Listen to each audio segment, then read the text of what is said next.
falomevahiny any tokantrano indray ny fandarana zosandraikitry ny olom-pirenena amin'ity alahady ariva ity. Herinandro faharoantsika izao ao anatin'ny lohahevitra ny ankizy sy ny fitateram-bahoaka hatrany. Raha tamin'ny herinandro voalohany tsy ahivitsika fa niresakitsika hoe tsy nampiseho inona marina ny zavatra miseho anatin'izany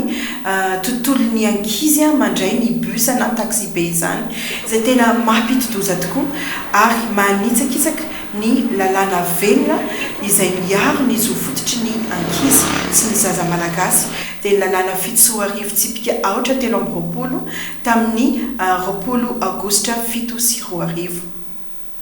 mila miovy izany fahazarana izany fa tsy andry zaza malagasy eny fa na dia zaza malagasy anankiray ary amoiny ainy na aratra fahatany vao hietsika indray isika ka iseho olom-pirenena mandray andraikitra. Ny zosy andraikitry ny olom-pirenena dia tena nanao asa manokana nitady fiara-miasa sy nanainga ireo tompony andraikitra izay efa misy ao anatin'izany tontolon'ny fitaterana izany mba hanatratrarana ny tanjona dia ny fiarovana ny zon'ny ankizy sy ny rariny tokony ho an'ny zaza malagasy izay mampiasa ny bus sy ny taxi be eto amin'ny firenentsika. Mangataka fiara-miasa amin'ny tompony andraikitra rehetra no mba fitaterana eto Antananarivo indrindra moa amin'ny fitateram-bahoaka dia tsy noho iny fa fiarovana ny ankizy izay sokajiana lamarefo rehefa mandray ny fitaterana iombonana dia mianton'le mikanjon'le projet zany dia mba hampisy anezoan'le ankizy hoe mifanaraka amin'ny izy marefo izay ny fitaterana raisiny mba afaka zany izy manana finaminan-tsaina tsy mivohosy ary sanatry hitatsika reny tsy ho faty rehefa mandray fitateram-bahoaka. Ny asa mainka amin'izany moa dia ny amerenana ny filaharana eny amin'ny fiantsonana rehetra eto Antananarivo renivohitra sy ny manodidina Antananarivo renivohitra ary ny anaovana laharam-pahamehana ny ankizy latsaky ny 13 taona. Anao an'ilay plan amin'izay zany tsika amin'ny réunion anaky les réalisations hoe comment on va faire isensibiliser tsika ny coopérative isensibiliser tsika ny chauffeur sy ny receveur sy ny mpanjifa sy ny école eny misy an'ilay areny izay no akaikezaka fa navitrezaka hitatsika ato amin'ilay réalisation amin'ilay ionatsika manaraka io hoe reto le atao lalàna mifehy mihitsy. Ny elana mihitsy ny elana fandarana mihitsy le ohatrany hoe mampafantatra fotsiny zoan'ny ankizy na zoan'ny olona ao anaty sehatra anankiray dia hiteny hoe efa misy tompony andraikitra eto fa atao izy tsy izay zany le esprit hoentin'ny zosy andraikitra fa tena mpiara-miombonantoka isika satria tsy taotrano tsy efanirery izay tena hoe anatin'ny hoe matechnicien de droit anay sy fahafantarana zon'olombelona fa ianareo koa tsy afaka dinganay satria nareo no mpisehatra ao anatin'ilay fitaterana donc isika miara-miasa zany no namondy izay mihitsy le esprit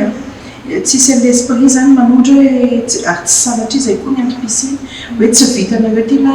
tiana ty fa andraikitra manolom-pirenenantsika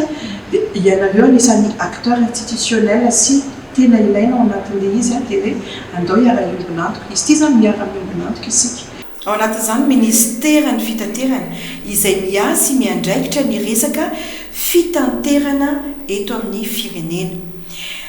Eo koa ny ATT mahakasika ny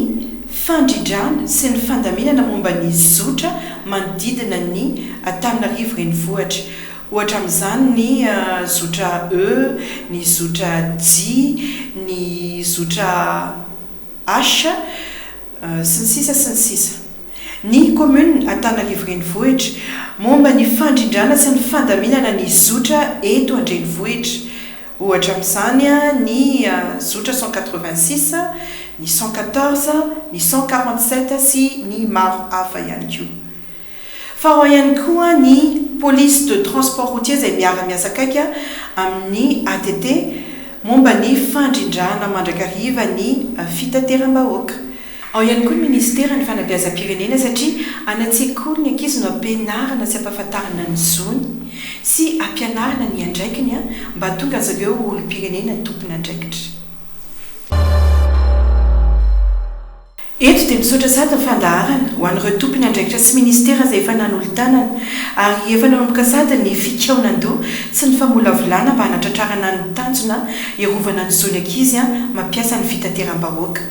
Misaotra anareo sahady a makasitraka tompoko satria tena tompony andraikitra ianareo a ilain'ny mpiarabelona. Raha antsika foana no manao conception an'ilay zavatra ho sensibilisena dia mba vavairay ny zavatra mitovy même langage zany izay nanareo moerana koa le izy. Fa mbola manentana ihany koa ireo izay mbola ela avokoa tompony andraikitra zato isan-jato isika tsirairay avy tompoko indrindrindra ho anareo izay tompony andraikitra izay tsy afaka hialany zosa andraikitry ny olom-pirenena atratrarantsika ny tanjony mandrakariva dia ny iarovana ny zony ankizy. Tena ilainay a ianareo tompoko. Faly niaraka taminao indray a ny fandarana zosa andraikitry ny olom-pirenena androany alahady mametraka ny veloma finaritra mandra-piona indrindra tompoko. Ny lahatarobia afatsika fanerasera dia ny 034 8000 249 ary ny page Facebook zo sy andraikitry ny olom-pirenena.